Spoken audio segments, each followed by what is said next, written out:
चलो। हेलो दोस्तों, तो स्वागत है आपका माइंडफुल कोचिंग क्लासेस में। जैसे कि आप जानते हैं बोर्ड परीक्षा के लिए बहुत ज़्यादा समय बाकी नहीं रहा है, तो इसमें आज हम साइंस का चैप्टर हमारा पर्यावरण जो है आवर इन्वायरमेंट, उसके बारे में थोड़े जो इसके मुख्य मुख्य क्वेश्चंस हैं, जो आंसर इसके हैं, जो कि बोर्ड परीक्षा में अधिकतर पूछे जाते हैं। इस वीडियो के बाद इस चैप्टर से आपके एक भी प्रश्न या एक भी नंबर का प्रश्न छूटने के चांसेस ना तक के रहेंगे, तो इसलिए ये पूरी वीडियो जरूर देखना। और इसी के साथ इसमें आने वाले सभी जो क्वेश्चंस हैं एक एक करके सारे क्लियर करा देंगे, और इस पर सारी जो मुख्य मुख्य क्वेश्चन हैं उन्हीं को कवर करेंगे। बाकी अब समय नहीं है तो इसलिए ज़्यादा डीपली नहीं जाएंगे, और जितने भी मुख्य क्वेश्चन हैं उन सभी को अच्छे तरीके से क्लियर करेंगे। तो चलिए देखते हैं। तो इस चैप्टर में जो हमारा पर्यावरण है उसके बारे में बात करते हैं। जो पर्यावरण शब्द है यानी इन्वायरमेंट, पर्यावरण का मतलब है पर्या प्लस आवरण। पर्या यानी कि जो हमारे चारों ओर है, और आवरण यानी ढका हुआ। तो हमारे जो चारों ओर ढका हुआ वो सारी चीजें पर्यावरण के अंतर्गत है। हवा, पानी, धूल मिट्टी और पेड़ पौधे, जंगली जानवर, ये सारी मतलब सारी चीजें जो पर्यावरण के अंतर्गत आती हैं, तो उसे ही पर्यावरण कहते हैं। ठीक है, तो इसके बारे में जो है थोड़ी जानकारी इसमें इसके बारे में पूछते हैं। उसके बाद में आगे बात करते हैं पर्यावरण के साथ मानव समन्वय। ये एक जानने वाली बात है कि पर्यावरण के साथ मानव समन्वय मतलब मानव का पर्यावरण के साथ कैसे संबंध है, कैसे उनके साथ समन्वय है चलता है। तो इस समय में, आधुनिक समय में देख रहे हैं कि पूरी जितनी भी जातियां धरती पर है उसमें सबसे विकसित जाति है मानव जाति। और यह मानव जाति पर्यावरण को मुख्य तौर पर कहा जाए तो नुकसान ही पहुंचा रही है। विभिन्न प्रकार की प्लास्टिक, कारखाने से निकलने वाले अपशिष्ट पदार्थ, और कई प्रकार की ऐसी हानिकारक स्कूटर, कार, ये सारे प्रदूषित मतलब पूरे पर्यावरण को, पूरी वायुमंडल को, और सारे धरती पर समझ लीजिए कि ग्लोबल वार्मिंग बढ़ रही है, ये सारी चीजें। तो इससे जो पर्यावरण के साथ मानव समन्वय है वो पर्यावरण के खतरनाक ही बनता जा रहा है। मानव का रहना पर्यावरण को खतरनाक ही।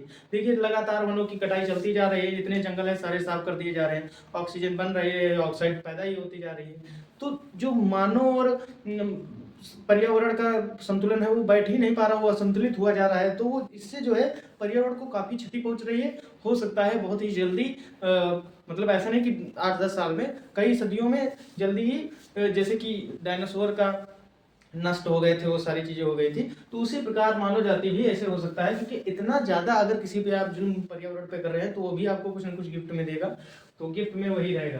तो कहने का मतलब है जब पर्यावरण के साथ मानव का समन्वय लिखते हैं तो ऐसे करके सारी चीजें आपको बतानी है कि पर्यावरण के साथ मानव का संबंध कैसा है और ये कैसे कार्य कर रहे हैं। केवल दिखावे के लिए थोड़ा बहुत जो है पर्यावरण को बचाने का कार्य किया जा रहा है, बाकी सारा हमेशा पर्यावरण को बिगाड़ा ही जा रहा है।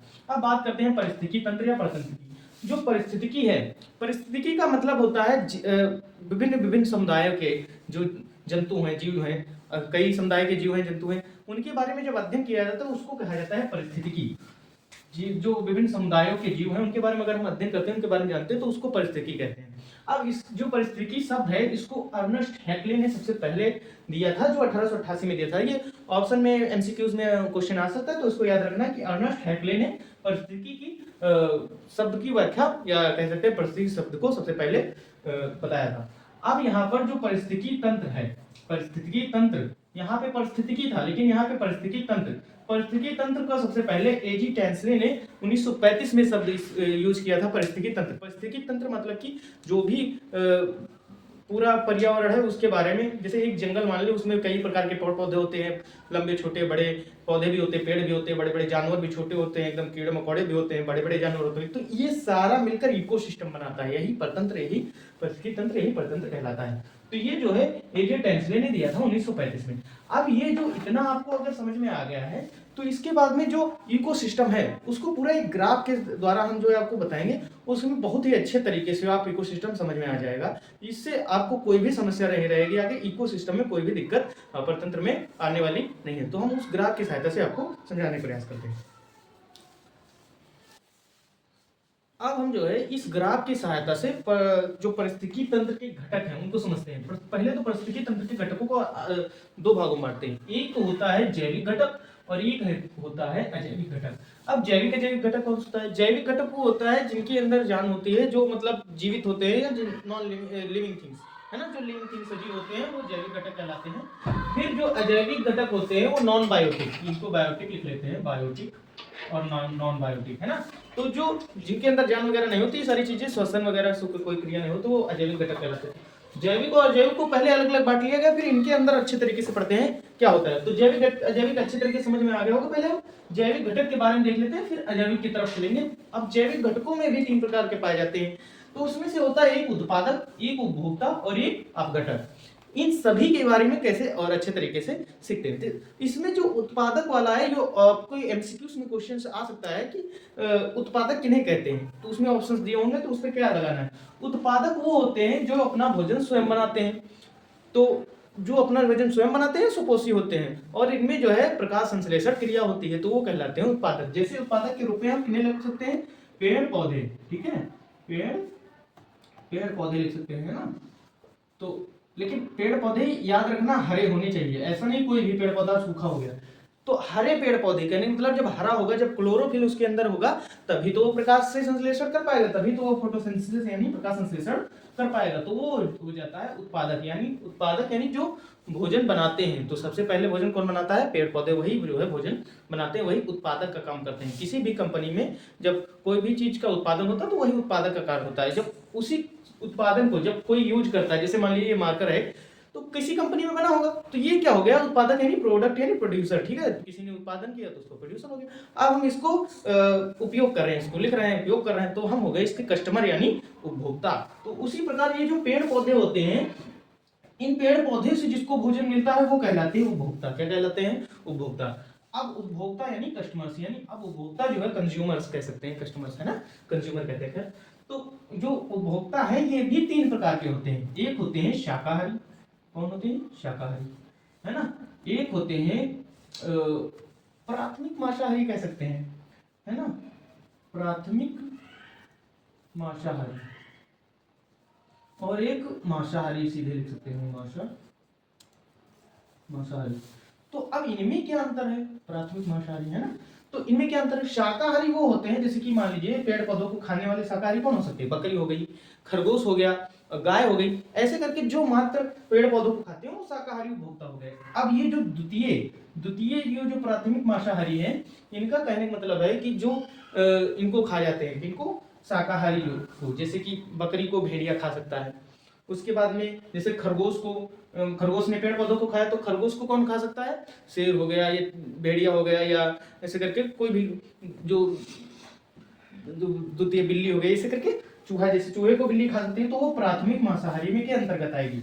अब जितने भी मैंने बताया, जैसे यहाँ पे बिल्ली बताया, ये भेड़िया बताया, इन सभी को शेर खा सकता है। कौन खा सकता है, शेर हो गया या बाघ हो गया, ये सभी जो है इन सभी को खा सकते हैं जितने ऊपर हैं, तो ये मांसाहारी होगा। तो ये क्या होगा, टॉप कार्निवोरस यानी कि टॉप मांसाहारी। अब इसका ये जो है एक पिरामिड के तौर पे ऐसे बनता है, जिसमें सबसे ऊपर जो है शेर बाघ को रखा जाता है, क्योंकि वो जो है सबसे टॉप के होते हैं, मतलब उनको फिर कोई नहीं खा सकता। उसके बाद में जो उसके नीचे होते हैं, कि जैसे भेड़िया हो गया ये, और उसकी भेड़िया को यहाँ पे लिख सकते हैं आप, और या फिर यहाँ पे वो सांप लिख सकते हैं, ऐसे करके सांप लिख सकते हैं, या फिर भेड़िया आप बता दे रहे हैं, आप याद रखना। यहाँ पे शेर लिख सकते हैं, और इसके नीचे आप यहाँ पे खरगोश लिख सकते हैं, और सबसे नीचे यहाँ पे पेड़ पौधे लिख सकते हैं, पेड़ पौधे। तो इतना जरूरी है कि 4-5 हो, एक नाम बस हो, बहुत है। पेड़ पौधे, खरगोश, उसके बाद खरगोश को सांप भी खा सकता है, सांप भी लिख सकते हैं, फिर सबसे ऊपर शेर लिख सकते हैं, ठीक है। उसके ऊपर अगर सबसे ऊपर चीलबाज भी होता है, क्योंकि वो भी सांप को खा जाते हैं, फिर उनको कोई जल्दी खाने वाला नहीं होता, तो वो भी टॉप कार्निवोरस में के अंतर्गत आते हैं। तो इस प्रकार से ये जो पिरामिड बनता है, इसको अगर पिरामिड बनाने को आए वहां पर, तो बना दीजिए, उसमें कोई दिक्कत नहीं। तो ये हो गए उपभोक्ता। तो शाकाहारी, प्राथमिक मांसाहारी शायद हमारे हिसाब से अच्छे से समझ में आ गया होगा। अब ये जो अपघटक होते हैं, इनके बारे में बात करते हैं। अपघटक कौन से होते हैं, विभिन्न प्रकार के आपने देखा होगा कि मृत जीव होते हैं। जैसे मान लीजिए कोई गाय मर गई, कोई मर गया, कुत्ता आपने देखा होगा रोड पे मर जाता है, और उसके बाद उसकी डेड बॉडी पड़ी रहती है, फिर उसको कोई नहीं उठाता, वो पड़ी रहती कुछ दिन में मतलब एकदम गायब हो जाती है सड़गल के। लेकिन वो सड़गल के कैसे गायब होती है, उसमें जो सूक्ष्म जीव होते हैं, छोटे छोटे जीव होते हैं, जीवाणु होते हैं, कवक होते हैं। तो जो जीवाणु होते हैं, जो मृत शरीर किसी का भी हो, अगर बहुत दिन तक पड़ा रहेगा तो उसमें जीवाणु लग जाएंगे, और वो धीरे धीरे उसे डिकम्पोज कर देंगे, यानी खत्म कर देंगे, अपघटित कर देंगे। तो वो जो है जीवाणु करते हैं। अब कवक क्या करते हैं, कवक जो होती है, जैसे पेड़ों से पत्तियां गिरी, उसके बाद पत्तियां देखो नीचे पड़ी रहती है, फिर धीरे धीरे बहुत दिन बाद उसमें मिट्टी में मिलके और धीरे धीरे गायब हो जाती है, तो वो भी डिकम्पोज होती है, वो फंगस के द्वारा होती है, कवक के द्वारा होती है। तो ये हमारे सबसे जितने आपको जैविक घटक थे बायोटिक वाले, वो सारे समझ में आ गए होंगे। अगर किसी में भी दिक्कत होगा तो आप कमेंट कर दीजिएगा, हम फिर से एक बार इसको एक्सप्लेन कर देंगे, और जिस हिसाब से वहां पर आपको प्रश्न मिलता है उसी हिसाब से इसमें से आपको उत्तर करने हैं। अब ये जो हम आपको परिस्थितिकी के घटक पढ़ा रहे हैं, इसके अंतर्गत इसमें कई सारे क्वेश्चन है, ऐसा नहीं कि ये कोई एक क्वेश्चन है, इतना बड़ा क्वेश्चन कोई नहीं आएगा, लॉन्ग का भी नहीं आएगा। तो इसके अंतर्गत कई सारे क्वेश्चन है, जैसे उसमें पूछ लेगा उत्पादक कौन से होते हैं, उपभोक्ता कौन से होते हैं, आप घटक कौन से होते हैं, या केवल ये पूछ सकते हैं कि जैविक घटक के बारे में बताइए, तो इन तीनों के बारे में आप बता सकते हैं, लिख सकते हैं ऐसे करके, या अजैविक घटक के बारे में पूछ ले, या केवल जैविक अजैविक पूछे तो केवल जैविक और अजैविक बताना है, कि वो तो नंबर के हिसाब से आपको बताना है कैसे कैसे कितने कितने। उसके बाद में हम देख लेते हैं यहाँ पे जो अजैविक घटक होते हैं, अजैविक घटक यानी जिनके अंदर बताए थे पहले नॉन लिविंग थिंग्स यानी नॉन बायोटिक। इसके अंदर जैसे हो गया जल, तो जल क्या होता है, जल एक भौतिक है लेकिन वो अजैविक है, ठीक है, जल हो गया, वायु हो गई, है ना, तो ये सारे भौतिक के साथ साथ अजैविक आते हैं। और जो कार्बनिक होते हैं, कार्बनिक यानी जितनी भी गैसें लिख सकते हैं उनको, हाइड्रोजन जैसे होगा, हाइड्रोजन, नाइट्रोजन, ठीक है, ये सारे क्या है, कार्बनिक गैसें हैं, जो अकार्बनिक है, ठीक है, ये क्या है, अकार्बनिक है। जो कार्बनिक है, कार्बनिक के अंतर्गत आते हैं जैसे प्रोटीन हो गया, क्या, प्रोटीन हो गया, वसा हो गया, ठीक है, प्रोटीन वसा सारे न्यूट्रिएंट्स हैं, तो ये आपको पता है प्रोटीन जैसे दूध से और इन सभी चीजों से प्रोटीन दाल से बढ़िया मिलता है, वसा मिलता है आलू वगैरह से, इन सबसे, तो वो अकार्बनिक पदार्थ के अंतर्गत आते हैं। ये जो है अजैविक कारक होते हैं, अजैविक घटक होते हैं, जो परिस्थितिकी तंत्र के अंतर्गत आते हैं। इन दोनों को अच्छी तरीके से आप अगर समझ जाएंगे तो परिस्थितिकी तंत्र में इससे ज्यादा कुछ है ही नहीं।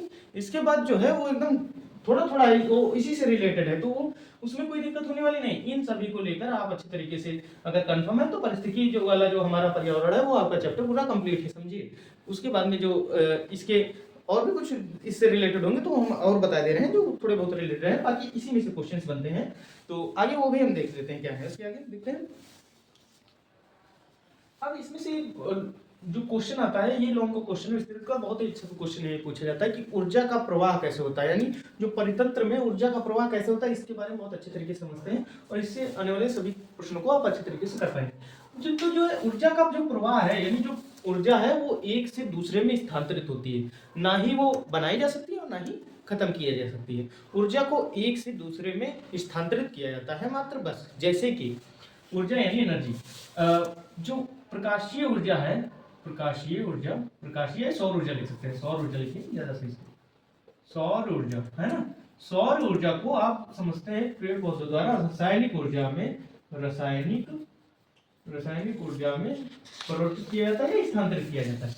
तो इसमें जब सौर ऊर्जा को रासायनिक ऊर्जा में परिवर्तित किया, स्थानांतरित किया जाता है, तो उसमें कई सारी चीजें, जैसे पहले तो सौर ऊर्जा लगती है, फिर इसके साथ कार्बन डाइऑक्साइड होनी चाहिए, है ना, और जल होना चाहिए, क्लोरोफिल होना चाहिए, क्लोरोफिल होना चाहिए, यानी वही क्लोरोफिल जो पेड़ पौधों को हरा रखता है, हरित लवक, क्लोरोफिल, है ना, क्लोरोप्लास्ट जिसे कहते हैं। तो इन सभी की उपस्थिति में सौर ऊर्जा को रासायनिक ऊर्जा में परिवर्तित किया जाता है। तो मतलब कहने का ये है कि ऊर्जा को ना ही नष्ट किया जा सकता है और ना ही उसे उत्पन्न किया जाता है, बस एक से वो दूसरे में स्थानांतरित होती है, इतना याद रखिए। तो ऊर्जा केवल एक रूप से दूसरे में स्थानांतरित होती है। अब इसी के आगे बढ़ते हैं, लेकिन ऐसे ऊर्जा का प्रवाह होता कैसे, जैसे अभी हम बताए थे जो स्वपोषी होते हैं, क्या, स्वपोषी, स्वपोषी, फिर उसके बाद में स्वपोषी के बाद में ये आते हैं शाकाहारी, शाकाहारी। तो शाकाहारी जो होते हैं वो भी इन पर परपोषी, इन पर होते हैं ना, परपोषी लिख सकते हैं या विषमपोषी, परपोषी लिख सकते हैं या विषमपोषी, कुछ भी लिख दें तो होता है। फिर उसके बाद में मांसाहारी, क्या, मांसाहारी, उसके बाद में मांसाहारी आते हैं। इन सभी के बारे में अच्छे समझते हैं कि कैसे इनके बारे में। अब यहाँ पर जैसे ये स्वपोषी वाली होती है, मान लीजिए पेड़ पौधे, पेड़ पौधे, तो ये पेड़ पौधे जब सौर से, यानी मान लीजिए सूर्य है, इससे आने वाली 100% ऊर्जा, जैसे मान लीजिए कोई 100% ऊर्जा है, उसका ये 90% ही पाप, 10% ही पा पाते हैं। कितना पा पाते हैं, 10%।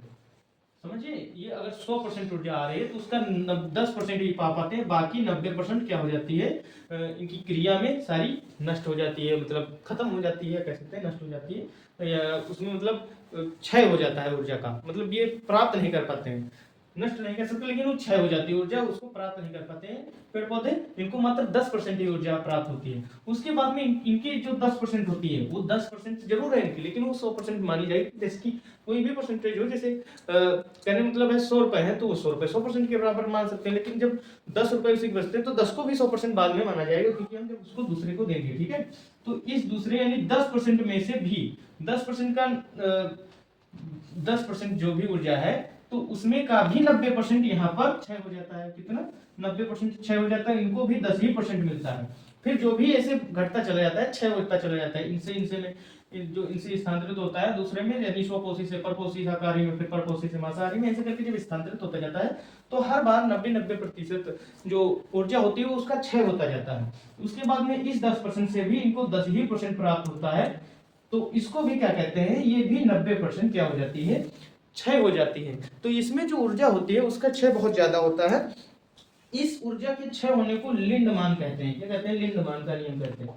लिंडमान का नियम, लिंडमान का 10% का नियम कह सकते हैं, 10% का नियम कह सकते हैं, ठीक है, 10% का नियम कह सकते हैं। तो जो ऊर्जा का फ्लो है वो स्वपोषी से परपोषी शाकाहारी में, परपोषी से मांसाहारी में जाता है। तो ये ऊर्जा का फ्लो एक से दूसरी तरफ जाता है, और इनसे जो होने वाली सारी इनके बीच में जो क्रियाएं होती हैं उन क्रियाओं में जो 90% ऊर्जा है उसका क्षय हो जाता है, और वो ऊर्जा उन सभी जो उत्पादक होते हैं, उत्पादक नहीं कह सकते, वो जो उपभोक्ता होते हैं उनको प्राप्त नहीं हो पाती, 100% नहीं हो पाती, 90% क्षय हो जाती है, इधर उधर चली जाती है। जैसे मतलब कोई चीज में हम कोई चीज, जैसे कि मान लीजिए हम कोई ऊपर से कोई चीज गिरा रहा है, किसी में ऐसे पकड़ के ले तो कुछ ही उसके अंदर आएगी, बाकी सब इधर उधर गिर जाएगी। तो उसी प्रकार जो स्वपोषी जब ऊर्जा प्राप्त करते हैं तो उसमें से 10% उनको मिल पाती है, 90% इधर उधर चली जाती है, क्षय हो जाती है, नष्ट नहीं होती, क्षय हो जाती है, मान सकते हैं। तो ये जो एनर्जी का प्रवाह है, ऊर्जा प्रवाह, इसको इस प्रकार लिख सकते हैं। अब इसको जो है हम बताएं कम ही शब्दों में है,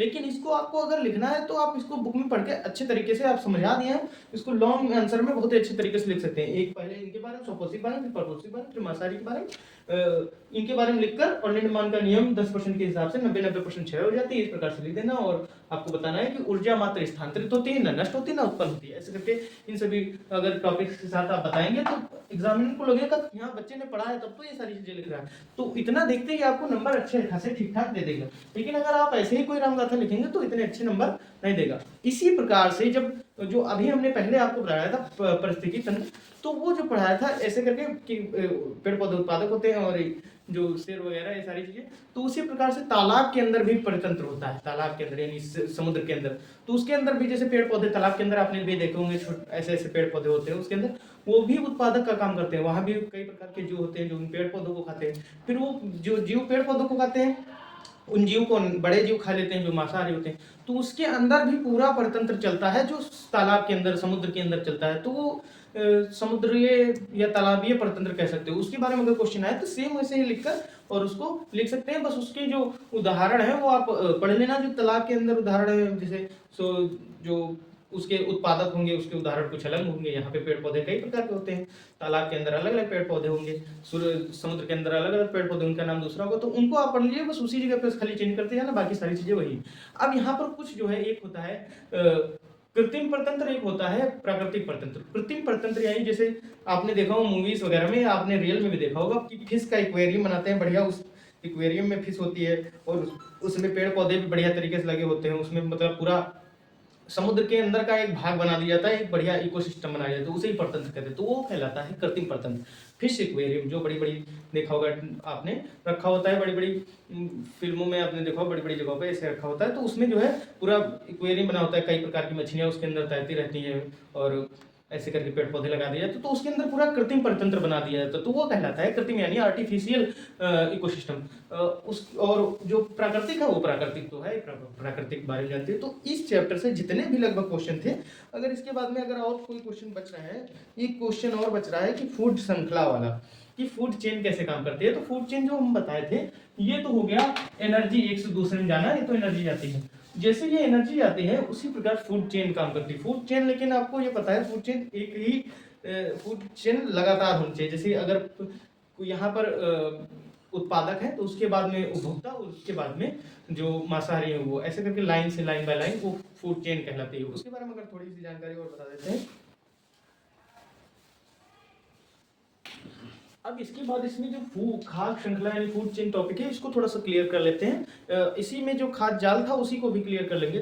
वो एक ही सेम है, बस थोड़ा सा उसमें डिफरेंस है। जो खाद्य श्रृंखला है, खाद्य श्रृंखला का मतलब है कि किसी भी परतंत्र में एक जीव, जैसे जो उत्पादक होते हैं, उत्पादक से उपभोक्ता में जाता है, उपभोक्ता से जो द्वितीय उपभोक्ता, उच्च उपभोक्ता होते हैं, उनके अंदर हम जो टॉप उपभोक्ता होते हैं या मांसाहारी कह सकते हैं, उनको उनके अंदर जो भोजन है, वो ऊर्जा है, वो जाती रहती है। उसी को खाद्य श्रृंखला में खाना कैसे जाता है। जैसे सबसे पहले एकदम सरल उदाहरण लेंगे कि जैसे घास हो गया, तो घास को बकरी खाती है। कौन खाता है? बकरी।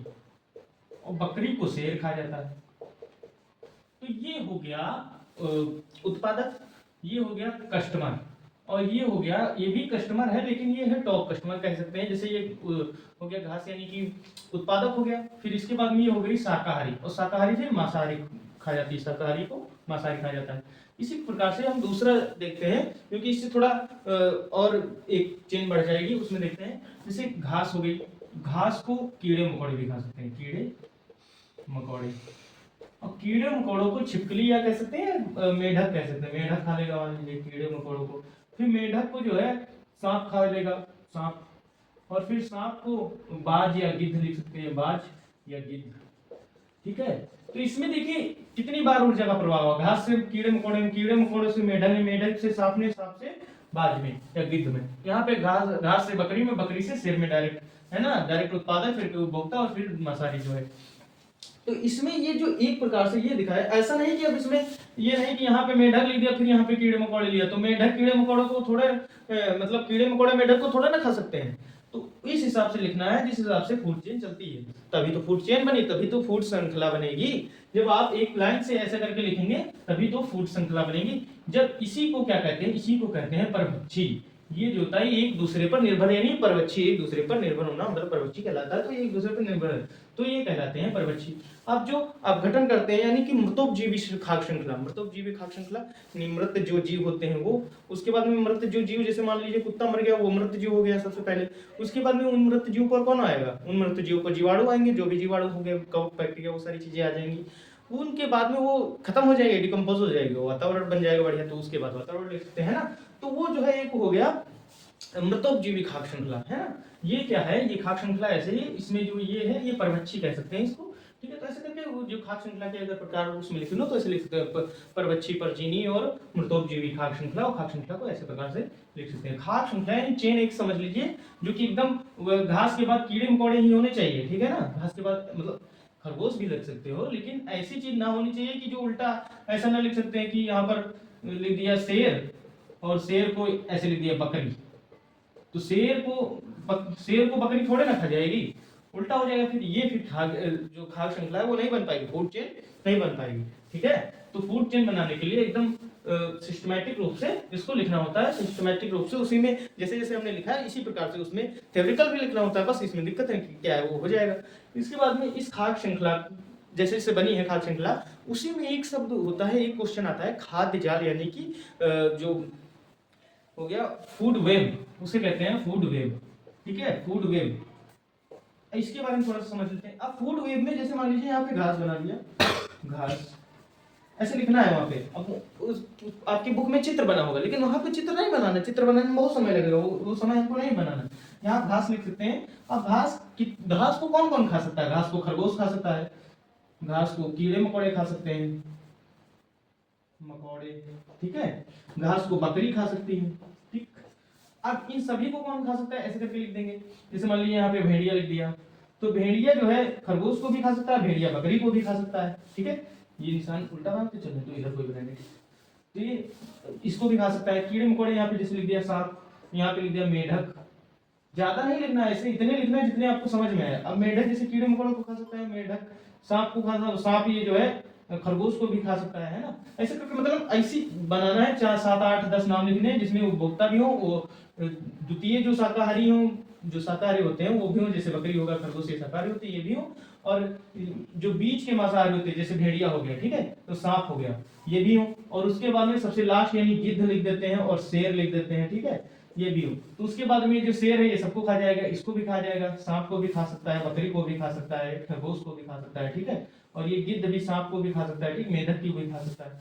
तो ऐसे करके जो कई सारे नाम जिसमें उपभोक्ता हो, उत्पादक हो और सबसे टॉप जो उपभोक्ता के अंदर आते हैं मांसाहारी शाकाहारी सारे हों, और उसी के साथ ऐसे एरो बना देते हैं। इसी प्रकार से इसको जो है ये बहुदिशाई ऊर्जा हो जाती है, यानी एक ही दिशा में ऊर्जा नहीं होती, कई दिशाओं में ऊर्जा जाने का चांसेस रहते हैं। तो इसे ही खाद जाल या फिर फूड वेब कहा जाता है। जैसे जैसे आपको इसी में बनाना है वैसे वैसे आंसर लिख देना है, इसमें कोई दिक्कत नहीं। और इसके बारे में अगर अंतर आ जाए तो इसी प्रकार से लिख देना है कि खाद्य श्रृंखला एक दिशाएं होती है, वह एक व्यवस्थित रूप से चलती है, फूड चेन व्यवस्थित रूप से कोई नहीं चलती, वो बहुत दिशाएं होती है, इधर उधर चलती है। इसके बारे में आप अगर थोड़ा सा और पढ़ लेंगे तो बहुत अच्छे तरीके से आ जाएगा।